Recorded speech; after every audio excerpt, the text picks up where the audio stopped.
Good morning, children. Welcome back to this beautiful platform of Anand Prakash Educational Academy. I am Chanda Bansal, Director of Anand Prakash Educational Academy, and for the last 13 years, we have been giving coaching for JEE as well as NEET. Many students have qualified, they have been selected in NEET and JEE. Now they are studying in very good medical colleges, very good engineering colleges, IITs and all. And those who passed out long back, for the last 13 years we have been into it, so those who have passed out, they are now working in very good multinational companies, very big hospitals. So we will be very happy and very proud if you all get selected in this NEET 2020 or JEE 2020. Our best wishes are there with you, and so we are discussing specifically the question pattern which is asked in these exams. Last class में isomerism में हमने discuss किया था about constitutional isomerism. उसमें किया था हमने chain, position, functional isomerism. अब हमको आज करना है मेटामेरिज्म. मेटामेरिज्म से पहले आप एक ये टैबुलर फॉर्म को अपने पास नोट कर लोगे कि अगर ये टैबुलर फॉर्म आपको हेल्प करेगा आइसोमर्स लिखने में, मीन्स कितने आइसोमर्स की पॉसिबिलिटी है. जैसे CnH2n अगर उस कंपाउंड का फॉर्मूला है जिसके आइसोमर्स पूछे गए हैं, तो यू शुड नो कि उसमें आप अल्कीन्स बना सकते हो अलग अलग तरह से और साइक्लो अल्केन्स बना सकते हो. वैसे ही CnH2n-2 अगर फॉर्मूला है जिसको हमने ऑलरेडी प्रैक्टिस किया था लास्ट क्लास में, दैट वाज अल्काडाइकीन, alkynes, cycloalkenes, bicycloalkanes, spiroalkanes. ये सारी पॉसिबिलिटीज़ हैं इस केस में. यदि फॉर्मूला है CnH2n+2O तो आप बना सकते हो अल्कोहल एंड ईथर.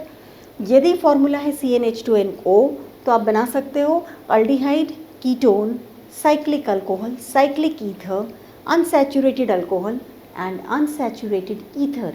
इतने तरह के आइसोमर्स बन सकते हैं. CnH2nO2 इसमें आप कितने तरह के बना सकते हो, acid, Easter, hydroxy aldehyde, hydroxy ketone, cyclic diol. तो ये टैबुलर फॉर्म आपको याद रखना है यदि आइसोमर्स का क्वेश्चन आपको करेक्टली सॉल्व करना है. Now let us go ahead with metamerism. Metamerism के लिए आपको जो चीज़ें याद रखनी हैं, metamerism it is quite similar to position isomerism. ये किस पे डिपेंड करता है, ये उन ग्रुप्स से मेटामेरिज्म पॉसिबल होता है जिनकी वैलेंसी 2 होती है, लाइक ऑक्सीजन है, NH है, जो दोनों साइड से चेन्स बना सकते हैं, कार्बन की चेन बना सकते हैं. सच ग्रुप्स दे शो मेटामेरिज्म. जैसे सल्फर है, ऑक्सीजन है, NH है, कीटो ग्रुप है, इस तरह के components, इस तरह के ग्रुप्स शो करते हैं metamerism. Metamerism is a type of isomerism in which carbon chain on the 2 sides of the functional group are different. Means इसको हम एक्सप्लेन करेंगे on the basis of the carbon chain. जैसे अगर आपको ether बनाना है, 5 carbon का ether हमको बनाना है, तो उसमें कौन कौन सी पॉसिबिलिटीज़ हो सकती हैं. यहाँ पे है मिथाइल ग्रुप और यहाँ पे क्या है, ब्यूटाइल ग्रुप. यहाँ पे है प्रोपाइल ग्रुप और यहाँ पे क्या है, इथाइल ग्रुप. मीन्स हमने क्या देखा है कि जो फंक्शनल ग्रुप है उसके दोनों साइड में जो कार्बन चेन है दैट इज़ डिफरेंट. अब कुछ ग्रुप्स हैं, अब ये क्योंकि सिमिलर है पोजीशन आइसोमेरिज्म से भी, तो कहाँ पे आप देखोगे कि मेटामेरिज्म एंड पोजीशन आइसोमेरिज्म दोनों पॉसिबल है. अगर ऐसा लगता है कि दोनों पॉसिबल है, कोई ऐसा कंपाउंड है, तो preference has to be given to position isomerism. उसको आप लिखोगे कि ये पोजीशन आइसोमर्स हैं, not metamers. Metamers will not be preferable over position. ऐसा कौन सा ग्रुप है, ऐसा सिर्फ एक ही ग्रुप है, that is ketone, which is showing both position as well as metamerism. Oxygen को हम शिफ्ट नहीं कर सकते, इसलिए ये पोजीशन शो नहीं कर सकता. सल्फर को हम शिफ्ट नहीं कर सकते, NH को हम शिफ्ट नहीं कर सकते. तो ये सारे ग्रुप्स सिर्फ मेटामेरिज्म शो करेंगे, और ये वाला ग्रुप है जो दोनों चीज़ें शो करेगा, that is metamerism as well as position, but you will be giving preference to position isomerism. ठीक है, ये बात हुई मेटामेरिज्म की। तो इसमें आप 1 degree amine, 2 degree amine, 3 degree amine, ये सारे केसेस आप ले सकते हो मेटामेरिज्म। टॉटोमेरिज्म को सेपरेटली हम डिस्कस करेंगे बिकॉज उसको बहुत इन डेप्थ करना है। That is again a very very important topic. इसके बाद आता है साइक्लिक चेन आइसोमेरिज्म।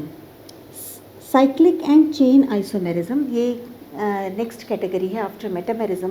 मीन्स उसमें आप लीनियर चेन भी बना सकते हो और साइक्लिक भी बना सकते हो, तो वो साइक्लिक एंड चेन आइसोमेरिज्म हो जाता है। जैसे ब्यूटीन, अगर हमारे पास ब्यूटीन है तो इसको आप किस फॉर्म में लिख सकते हो? साइक्लोब्यूटीन, फॉर्मूला वही रहेगा। इसको आप लिख सकते हो प्रोपाइल फॉर्म में भी, यहाँ पे मिथाइल साइक्लोप्रोपेन, तो भी इसका फॉर्मूला सेम रहेगा। मीन्स ये क्या हो गया? Chain cyclic isomerism. तो ये दोनों चीज़ें दिखा रहा है, चेन भी दिखा रहा है और साइक्लिक भी दिखा रहा है। तो इस तरह के आइसोमर्स को क्या बोलेंगे? Chain cyclic isomers. नेक्स्ट हमको करना है ज्योमेट्रिकल आइसोमेरिज्म। ज्योमेट्रिकल आइसोमेरिज्म में बहुत सारी कंडीशंस हैं जो आपको समझनी है। कौन से कंपाउंड्स ज्योमेट्रिकल आइसोमेरिज्म शो करते हैं? जिनमें बॉन्ड ब्रेक हो सकता है। अगर हम कंपाउंड को घुमाते हैं अक्रॉस डबल बॉन्ड या जो भी बॉन्ड है वहाँ पे प्रेजेंट, तो वो बॉन्ड ब्रेक होता है, then that is called as geometrical isomerism. This geometrical isomerism is mainly shown by alkenes. लेकिन और भी कंपाउंड्स हैं जो ज्योमेट्रिकल आइसोमेरिज्म शो करते हैं। जहाँ भी बॉन्ड ब्रेक हो सकता है, that means geometrical isomerism possible है। तो अल्कीन्स के केस में जब हम डिस्कस करते हैं तो एक कंडीशन है कि डबल बॉन्ड होना चाहिए, और डबल बॉन्ड के साथ साथ यहाँ पे जो ग्रुप्स हैं ये ग्रुप्स डिफरेंट होने चाहिए। यहाँ पे मतलब ये वाले दो ग्रुप्स डिफरेंट होने चाहिए। अगर केस है ए है, यहाँ भी ए है और यहाँ पे बी है और यहाँ पे ए है, इस तरह का अगर केस आएगा तो दिस विल नॉट शो। मतलब आप बहुत सारे केसेस उसमें ले सकते हो। कंडीशन क्या है? ये दोनों ग्रुप्स सेपरेट होने चाहिए, ये दोनों ग्रुप्स डिफरेंट होने चाहिए। अगर ये पॉसिबिलिटी है, डबल बॉन्डेड कार्बन के साथ जो अटैच ग्रुप्स हैं वो डिफरेंट हैं, then that compound will show geometrical isomerism. अब ये जो ग्रुप है, अगर ये इसका ये पार्ट, ये वाला जो डिस्टेंस है या ये सेम साइड में प्रेजेंट है, तो this will be called as cis. और अगर ये प्रेजेंट है ऑपोजिट साइड में, लाइक यहाँ पे ए है, यहाँ पे बी है, तो ये वाला जो डिस्टेंस है ये इंक्रीज हो गया कंपेयर टू दिस वन। जब भी आप दोनों चीज़ें आप समझ के करोगे, groups present on the same side, that will result in cis. Groups present on the opposite side will result in trans. दूसरी चीज़ जो आप लेके चलोगे, that is जो आपने पढ़ा है, बुक्स में भी गिवन है, कि अगर कोई दो सिमिलर ग्रुप सेम साइड में प्रेजेंट हैं तो वो हो जाएगा cis, ऑपोजिट साइड में प्रेजेंट हैं तो वो हो जाएगा ट्रांस। अनदर थिंग इज़, अगर एरियल डिस्टेंस कम है और दूसरे आइसोमर में एरियल डिस्टेंस ज़्यादा है, जहाँ ज़्यादा है वो ट्रांस है, जहाँ कम है वो सिस है। ठीक है, सिस एंड ट्रांस की प्रॉपर्टीज़ डिफरेंट होती हैं। सिस का बॉइलिंग पॉइंट ज़्यादा है, सिस में डायपोल मोमेंट होता है, ट्रांस का मेल्टिंग पॉइंट ज़्यादा है, सिस का रिफ्रैक्टिव इंडेक्स भी ज़्यादा है। तो ये कुछ प्रॉपर्टीज़ हैं which you need to remember. ऐसे वाले केसेस होंगे जहाँ पे ये ज्योमेट्रिकल आइसोमेरिज्म नहीं दिखाएगा। तो ये भी क्वेश्चंस आते हैं कि which compound will show geometrical isomerism. तो आपको सिर्फ ये कंडीशन लेके चलना है कि अगर दो ग्रुप्स डिफरेंट हैं डबल बॉन्डेड कार्बन पे, तो वो पॉसिबली ज्योमेट्रिकल आइसोमेरिज्म शो करेगा। यदि इसमें चारों ग्रुप्स डिफरेंट हैं, लाइक यहाँ पे है हमारे पास, यदि चारों ग्रुप्स डिफरेंट हैं, जैसे यहाँ पे ए, बी और ये सी, ये डी, ये भी ज्योमेट्रिकल आइसोमेरिज्म शो करेगा। अब ये कैसे ज्योमेट्रिकल आइसोमेरिज्म शो करेगा? इन चारों ग्रुप्स को हम नाम देंगे, मतलब ये किस तरह का आइसोमेरिज्म शो करेगा? EZ isomerism. यहाँ पे बोलोगे सिस ट्रांस और यहाँ पे बोलोगे EZ, जिसमें Z रिजेंबल करता है सिस फॉर्म को और E रिजेंबल करता है ट्रांस फॉर्म को। तो एक एग्जाम्पल के तौर पे हम लेंगे, यहाँ पे क्लोरीन है, सपोज़ यहाँ पे ब्रोमीन है, यहाँ पे कोई और ग्रुप ले लो, कार्बन ले लो, यहाँ पे हम ले लें मिथाइल ग्रुप। तो जब 4 डिफरेंट ग्रुप्स प्रेजेंट होंगे तो वो ज्योमेट्रिकल आइसोमेरिज्म कैसे आप डिस्टिंग्विश करोगे कि वो E फॉर्म है कि Z फॉर्म है? इसमें लेना है आपको मोर प्रेफरेबल ग्रुप। मोर प्रेफरेबल ग्रुप की कंडीशन क्या होती है? सबसे पहले आप लोगे एटॉमिक नंबर पे, जिसका एटॉमिक नंबर ज़्यादा है वो ज़्यादा प्रेफरेबल होगा। अगर सपोज़ आपको मिला कि एटॉमिक नंबर सेम है, आइसोटोपिक केसेस हैं, उसमें एटॉमिक नंबर सेम है, तो in that condition you will take the sequence of mass numbers. अब इन ग्रुप्स में जैसे आप ये वाले 2 ग्रुप्स देखोगे, जिसका एटॉमिक नंबर ज़्यादा है, क्लोरीन और ब्रोमीन में से ब्रोमीन का ज़्यादा है, मतलब ये वाला प्रेफरेबल ग्रुप है, उसको मैंने नंबर दिया 1। यहाँ पे आयोडीन है और यहाँ पे कार्बन है, तो इसमें आयोडीन है, इसको मैंने दिया नंबर 1। सो मोर प्रेफरेबल ग्रुप यहाँ पे ऑपोजिट साइड में प्रेजेंट है, मीन्स ये इंडिकेट करेगा E फॉर्म ऑफ आइसोमेरिज्म। यदि मोर प्रेफरेबल ग्रुप, जैसे यहाँ भी आयोडीन है और यहाँ पे ब्रोमीन है, यहाँ पे क्लोरीन है, यहाँ पे CH3 है, तो ये कहलाएगा Z form. More preferable group is on the same side, या जो एरियल डिस्टेंस है इन ग्रुप्स के बीच का वो कम है, means it will be Z form. अगर एरियल डिस्टेंस ज़्यादा है तो it will be E form. अगर वो अपोजिट साइड में प्रेजेंट है तो that will be E form. इसके अलावा ज्योमेट्रिकल आइसोमेरिज्म और कौन से कंपाउंड्स शो करते हैं? ये एटॉमिक नंबर वाली चीज़ है। अगर सपोज सारे के सारे ग्रुप्स ऐसे हैं जिनका एटॉमिक नंबर सेम है, तो आपको कौन सा प्रेफरेबल ऑर्डर को देखना है? Mass number. सो अगर ये दोनों नहीं है तो फिर वो ज्योमेट्रिकल आइसोमेरिज्म शो नहीं करेगा। मतलब फिर अगर वो सेम है सारी चीज़ें, then it will not show geometrical isomerism.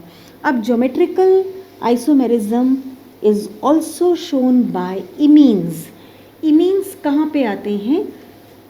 जब भी अल्डिहाइड्स, कीटोन्स जैसे कंपाउंड्स हैं वो बनाते हैं, वो अमीनो ग्रुप के साथ रिएक्ट करते हैं या अमीन्स के साथ रिएक्ट करते हैं या अमोनिया के साथ रिएक्ट करते हैं, तो वो बनाते हैं इमीन्स। अब इमीन्स का स्ट्रक्चर कैसे होगा? CH डबल बॉन्ड O, ये है अल्डिहाइड, और यदि इसको हम रिएक्ट करते हैं अमोनिया के साथ, यहाँ से ये वाटर एलिमिनेट करेगा, और वाटर जब एलिमिनेट करेगा तो ये बनेगा CH डबल बॉन्ड NH, ठीक है। और यहाँ पे इसका लोन पेयर है, मीन्स इसको हम रिप्रेजेंट, यदि हम ऐसे रिप्रेजेंट करें C डबल बॉन्ड NH, और यहाँ पे है CH एंड CH3, और यहाँ पे है इसका lone pair, then in that case hydrogen is on the same side, मतलब इसका एरियल डिस्टेंस कम है। सो ये कहलाएगा सिन फॉर्म। जो इमीन्स होंगे वो किस तरह के ज्योमेट्रिकल आइसोमर्स देंगे? Syn and anti. तो और यदि ये इस तरह से रिप्रेजेंटेड है, H यहाँ पे है, इसका H यहाँ पे है, CH3 यहाँ पे है एंड लोन पेयर यहाँ पे है, मीन्स ये ऑपोजिट एंड्स में है जहाँ पे एरियल डिस्टेंस ज़्यादा है, मीन्स ये हो जाएगा एंटी ग्रुप। तो ये चीज़ अपने पास नोट करोगे कि इमीन्स भी ज्योमेट्रिकल आइसोमेरिज्म शो करते हैं यदि ये पर्टिकुलर ग्रुप सेम साइड में है या एरियल डिस्टेंस कम है तो इट विल बी सिस। सिस की जगह आप लिखोगे सिन, और यदि ऑपोजिट साइड्स में एरियल डिस्टेंस ज़्यादा है तो वो कौन सा फॉर्म हो जाएगा? Anti form. इस पे कैसे क्वेश्चन आते हैं? ये कुछ कंपाउंड्स हैं जिनमें आपको दिखाना है, बताना है कि ज्योमेट्रिकल आइसोमेरिज्म है या नहीं है। सिर्फ आपको ये सारे स्ट्रक्चर्स बनाने की ज़रूरत नहीं है।